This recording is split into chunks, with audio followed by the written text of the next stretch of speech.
Швецыя адмовіла ў прытулку і дэпартавала дваіх грамадзянаў Беларусі, сына і маці. Лукашэнкаўцы арыштавалі мужчыну адразу на мяжы, паведамляе шведскае радыё.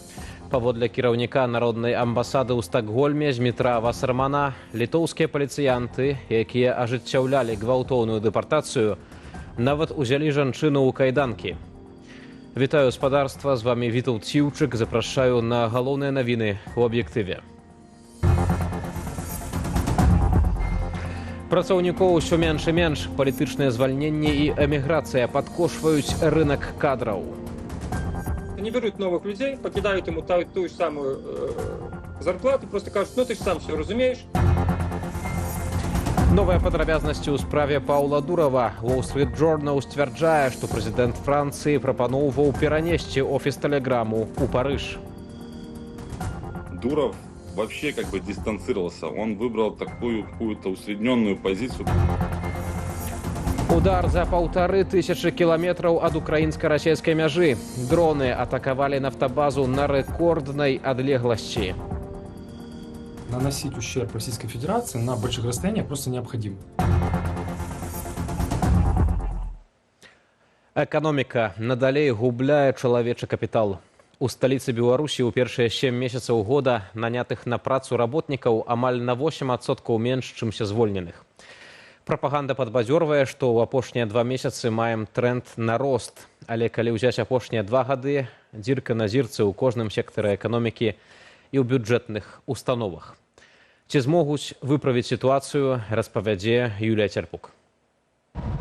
Кіроўцы аўтамабіляў, прыбіральнікі, дактары, медсёстры, выкладчыкі. На партале Дзяржаўнай службы занятасці больш за 163 тысячы працоўных вакансіяў. Прыкладна столькі ж зарэгістравана на старонцы Белмета. Беспрацоўе толькі 3,5%. У нас лічба беспрацоўных 3,6%. Гэта вельмі мала для нармальнага функцыянавання эканомікі, і гэтая лічба меншая за колькасць вакансій. А гэта значыць, што калі б все нашы беспрацоўныя прыйшлі на тыя месцы, якія ёсць, то ўсё роўна не была бы вырашана праблема недахопу працоўных рук. Праблема паглыбляецца. Па выніках 7 сёлетніх месяцаў толькі сталічныя арганізацыі згубілі 6800 працаўнікоў. На графіку бачым колькасць новаўладкаваных і тых, што звольніліся, розніца 8%. Найгоршая сітуацыя з кадрамі ў арганізацыях і установах дзяржаўнага сектару. У іх выделяются все меньше и меньше бюджеты на адукацыю, на медицину, на іншыя сферы. І, адпаведна, што яны робяць? Яны просто вешаюць абавязкі, якія раней гэты чалавек не выконваў, на все того же человека. Просто не берут новых людей, покидают ему ту же самую зарплату, просто кажут, ну ты же сам все разумеешь. У прыватным сектары таксама ёсць вакантныя месцы, і там прывабнейшыя заробкі і шырэйшыя магчымасці для спецыяліста. Чалавек можа разлічваць на дадатковае навучанне і атрыманне пасады троху вышэйшай, чым дазваляе ягоная цяперашняя кваліфікацыя. Згодна са звесткамі Нацыянальнага статыстычнага камітэту, агулам у эканоміцы краіны ў ліпені былі занятыя 4 мільёны 114 тысяч асобаў. Пачыналі гэты працоўны год 4 мільёны 152 тысячы асобаў. Гэта паказвае, што не ўсе пераходзяць у прыватны сектар, частка пераязджае у замежжа. Беларусь пасля 2020 года яна перестала адказваць на адну з галоўных патрэбаў для чалавека, гэта стабільнасць і гэта упэўненасць у заўтрашнім дні. Вось, упэўненасць у заўтрашнім дні, нават калі чалавек зарабляе адносна нармальны заробак для Беларусі, чалавек на нейкім этапе прымае рашэнне, што трэба пераязджаць. Спыніць гэты працэс можна толькі змяніўшы эканамічную, палітычную і прававую сістэму, лічыць прадпрымальнік, блогер і вядоўца праграмы «Атмасфера» Александр Кнырович. Не рабіць гвалт у адносінах да насельніцтва ў першую чаргу ў 2020 годзе, у 2022 годзе не ўступаць разам з Расіяй у вайну супраць Украіны. Гэта два галоўных чынніка, якія прывялі да сённяшняга становішча, да таго, што з'ехалі. У першую чаргу мы маем справу з тым, што людзі з'ехалі, і не толькі ў бок захаду, але і ў бок Расіі. І таму цалкам беларуская міграцыя зараз дзесьці знаходзіцца на знакі 600-700 тысяч человек. Абраныя рэжымам эканамічныя інструменты ўтрымання кадраў – гэта рост заробкаў, непрапарцыйнай прадукцыйнасці працы і захоп дзяржавы арганізацыяў з прыватнай формай уласнасці. Палітычны інструмент – перашкоды для спецыялістаў, якія пакідаюць Беларусь. Сярод прыкладаў – ускладненне працэдуры атрымання апастылю і абавязковае працоўнае размеркаванне студэнтаў-бюджэтнікаў. Юлія Цельпук, Белсат. Расія нарошчвае вытворчасць і экспорт калію. За паўгода вытворчасць калійных угнаенняў вырасла ў 1,5 разу у параўнанні з адпаведным леташнім перыядам. Паказнікі даваеннага 2021 года Расія перавысіла на 3,5%, падае расійскае агенцтва «Цэнтр цэнавых індэксаў». Росту спрыяе аднаўленне інвестыцыйных праектаў, што замарудзіліся пасля паўнамаштабнага ўварвання ва ўкраіну. Яшчэ адзін чыннік – пашырэнне экспарту угнаенняў у Азію. Іншыя вытворцы таксама нарошчваюць пастаўкі, як вынік калійныя угнаенні таннеюць. Такая тэндэнцыя разам з падвышэннем коштаў расійскай нафты ёсць адной з праблемаў замежнага гандлю Беларусі. Напрыклад, адгруз калію ў Кітаі з нашай краіны за 7 месяцаў скараціўся ўдвая ў параўнанні з аналагічным перыядам летась, калі Кітай набыў у Беларусі больш за траціну ўсіх сваіх імпартаваных угнаенняў. Сёлета першае месца заняла Расія, у 5 дастаўцаў увайшлі таксама Канада, Лаос і Ізраіль. Паўла Дурава даставілі ў суд у Парыжы. Мінаюць 96 гадзінаў пасля яго затрымання, а гэта значыць, што суд мусіць вызначыць, што далей рабіць з заснавальнікам тэлеграму. Вызваліць альбо прад'явіць абвінавачванні і пакінуць пад вартаю. Пра новыя падрабязнасці справы ў нашым матэрыяле.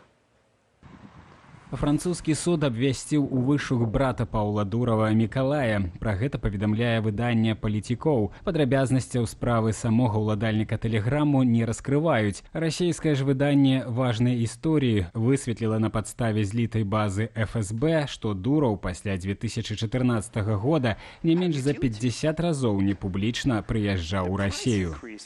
То, что он находился в России и спокойно выехал из страны в тот момент, когда раскрутилась вот это вот маховик репрессий, говорит о том, что, скорее всего, какие-то переговоры с ФСБ были, и, видимо, он чем-то поступился. Аўтары важных історый падкрэсліваюць, што візіты Дурава прыпадалі на найбольш вострыя моманты палітыкі расійскіх уладаў адносна месенджера. Апошні прыезд у восень 2021 супаў з выдаленнем бота разумнага галасавання, запушчанага ў тэлеграме прыхільнікамі Алексея Навальнага. Последнее время, после как раз начала войны, Дуров почти перестал выходить на контакт с гражданским обществом.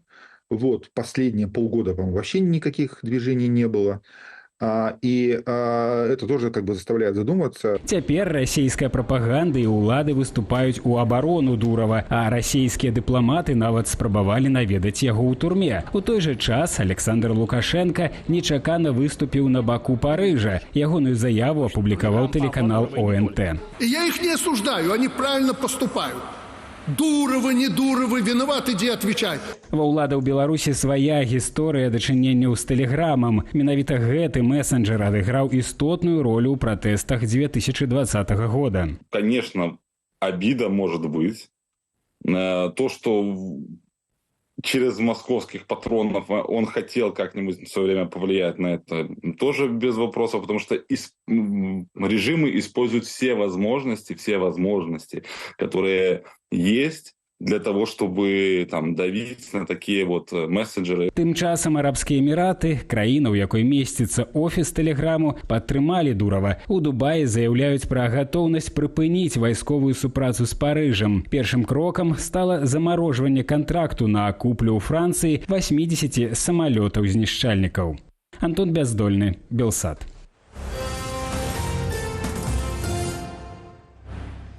Расійскія нафтабазы зноў зазналі ўдары беспілотнікаў. Гэтым разам былі атакаваныя аб'екты на рэкорднай адлегласці 1500 кіламетраў ад Украіны. Неўзабаве на тэрыторыю краіны-агрэсаркі могуць паляцець і балістычныя ракеты украінскай вытворчасці. Падрабязней Руслан Ігнатовіч. Падае! Ложитесь!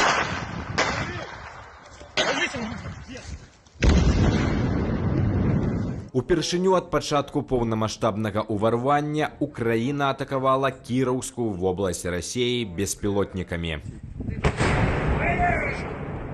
Паводле губернатара вобласці Александра Сакалова, беспілотнікі атакавалі горад Кацельніч. Гэта прыкладна за 1500 кіламетраў ад мяжы з Украінаю. Расійскія тэлеграм-каналы пішуць, што было траплянне ў нафтабазу. Гарэлі, прынамсі, некалькі рэзервуараў з палівам. Явны прылёт па нефтебазе. Яшчэ адзін удар беспілотнікам паводле расійскіх СМІ прыйшоўся па нафтабазе ў Каменскім раёне Растоўскай вобласці. Мінабароны Расіі адрапартавала пра нібыта 12 сбитых дронов. Россия несет убытки. Вот последний склад, который сгорел с топливом, Ростов, Пролетарск, там было под 70 емкостей. Сгорело, по-моему, больше половины, или не сказать все. И сумма называлась от 200 до 500 миллионов американских долларов стоимость нефтепродуктов, которые там хранились. С одной стороны, вроде как 200 миллионов долларов, ну что, слишком много, а с другой стороны, это годовой бюджет города Курска. Неплохо. Напярэдадні украінскі прэзідэнт Уладзімір Зеленскі раскрыў, што Украіна мае цяпер уласнае і куды болей эфектыўнае, чымся дроны, узбраенне. Было выпрабаванне пазітыўнае першай балістычнай украінскай ракеты. І я з гэтым віншую наш абаронча-прамысловы комплекс. Вялікімі дэталямі пра гэтую ракету я не магу падзяліцца. І тым не менш. Аналітыкі Defense Express мяркуюць, што гаворка можа ісці пра доўгачаканы ўкраіну аператыўна-тактычны ракетны комплекс «Сапсан», таксама вядомы як «Гром-2», распрацоўваць які пачалі яшчэ ў 2000-х годах. Можно предположить, что это предпродолжение этого проекта. Согласно логике, согласно такой обрывочной информации, речь идет о ракете, способной достичь Москвы с территории Украины, то есть дальностью 500 и свыше 500 километров, скажем так, видимо, выше 500, ближе к 600 километрам. Какая у нее точность? Какие точные характеристики, мы знать не можем. Не губляе Украіна надзеі і на атрыманне дазволу ад ЗША наносіць удары заходнім узбраеннем у глыб Расіі. Акурат гэтае пытанне Уладзімір Зеленскі можа зноў уздымаць пры сустрэчы з Джо Байденам, калі будзе перадаваць яму план перамогі Украіны ў вайне. Думаю, справядліва, калі я гэты план спачатку прадстаўлю прэзідэнту Злучаных Штатаў. Ад яго залежыць поспех гэтага плана. Дадуць нам тое, што не ў гэтым плане, ці не дадуць. Ці будзем мы вольныя ў выкарыстанні таго, што там будзе ў гэтым плане, ці не. І паколькі крыху ўсё затрымліваецца ў жыцці, то я ў верасні прадстаўлю яму гэты план на сустрэчы. Я думаю, што будзе правільна нейкім чынам перадаць гэты план і Камалі Харрыс, і Трампу.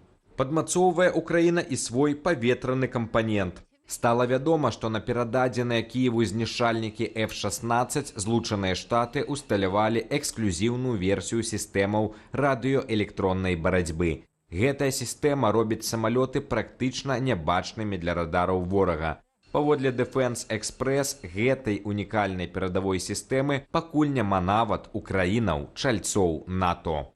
Руслан Ігнатович, Белсат. Польскае войска трэці дзень шукае аб'ект, што заляцеў у панядзелак з паветранай прасторы ўкраіны. Для пошукаў задзеялі сотню вайскоўцаў, якія прачэсваюць мясцовасць, у акцыі ўдзельнічаюць конныя патрулі і беспілотнікі. Пра тое, што падчас масаванага расійскага ўдару па ўкраіне ў паветраную прастору Польшчы заляцеў невядомы аб'ект, вайскоўцы заявілі раніцай 26 жніўня. Збіць яго не дазвалялі ўмовы надвор'я і тое, што ў Польшчы няма стану вайны. Над тэрыторыяй краіны ён праляцеў 25 кіламетраў, пасля чаго знік з радараў. Мяркуецца, што гэта беспілотнік, які ўпаў у прымежнай мясцовасці або пакінуў тэрыторыю краіны. Акурат 26 жніўня Расія атакавала Украіну больш як 100 ракетамі і беспілотнікамі. Беларускі гаюн заяўляў, што некалькі шахедаў заляцелі і ў паветраную прастору Беларусі. Расійскія войскі працягваюць наступ у Донецкай вобласці. Па спадарожнікавых здымках відаць, што акупацыйная армія прасунулася на Пакроўскім і Курахаўскім напрамках. У гэты час украінскія валанцёры з пошукава-ратавальнага атраду «Ружа на руцэ» эвакуююць людзей з прыфрантавых гарадоў Данеччыны.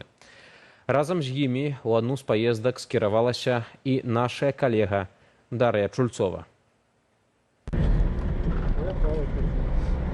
Валанцёры пошукова-ратавальнага атраду «Ружа» на руцэ прывыклі сустракаць світанкі ў дарозе. Прыцемкам яны выязджаюць з Харкова, каб праз 4 гадзіны эвакуяваць людзей з прыфрантавых тэрыторый у Данецкай вобласці. Часта валанцёры працуюць некалькі дзён запар без выходных. Вельмі шмат заявак было і дасюль паступаюць. Таксама трэба эвакуяваць шмат жывёлінаў, бо ўладальнікі з'язджаюць і проста не забіраюць іх з сабою. У нас 2 заявки, у вас 2 заявки. А лежачая куди? Лежачая – це ми по дорозі назад, це ж українська. На пункце збору валанцёры надзяваюць ахоўную амуніцыю і пастанаўляюць, у якія гарады паедзе кожная група. Едем у Новогродовку. Гэта Донецкая вобласць. Прыкладна 1,5–2 кіламетры до найбліжэйшых пазіцыяў расейцаў. Мы ездзілі з валанцёрамі ў Новогродовку 15 жніўня. Праз 1,5 тыдня расійскія войскі ўжо захапілі частку гораду. Перад гэтым валанцёрам удалося эвакуяваць тых, хто да іх звярнуўся. С правой стороны магазин и сразу за ним. И сразу... Да, я понял. Разворачивайся. Пасля падказак мясцовай жыхаркі, па якую ехалі валанцёры, мы знайшлі патрэбны дом. Жанчына пастанавіла выехаць з гораду, бо хварэе на дыябет, а ў Новогродаўцы не засталося дзейных аптэк і шпіталяў. Домой побыстрее вернуться. Яна збіралася звярнуцца ў гарадскую управу сацыяльнай абароны, але працаўнікі выехалі раней. У выніку на дапамогу прыйшоў унук са сваёй дзяўчынай. Гэта яны звязаліся з валанцёрамі. Он воюет в Луганске. И вот сразу ночью мне позвонила девочка его. И я вот с 2 часов ночи не сплю, потому что, нервы, старая, 70 лет. Але эвакуявацца спешаюцца не ўсе. Здравствуйте. Эвакуироваться будем? Да, мы бабушку заберем на сад. Ну, давайте. На всякий случай, может, соседям надо будет.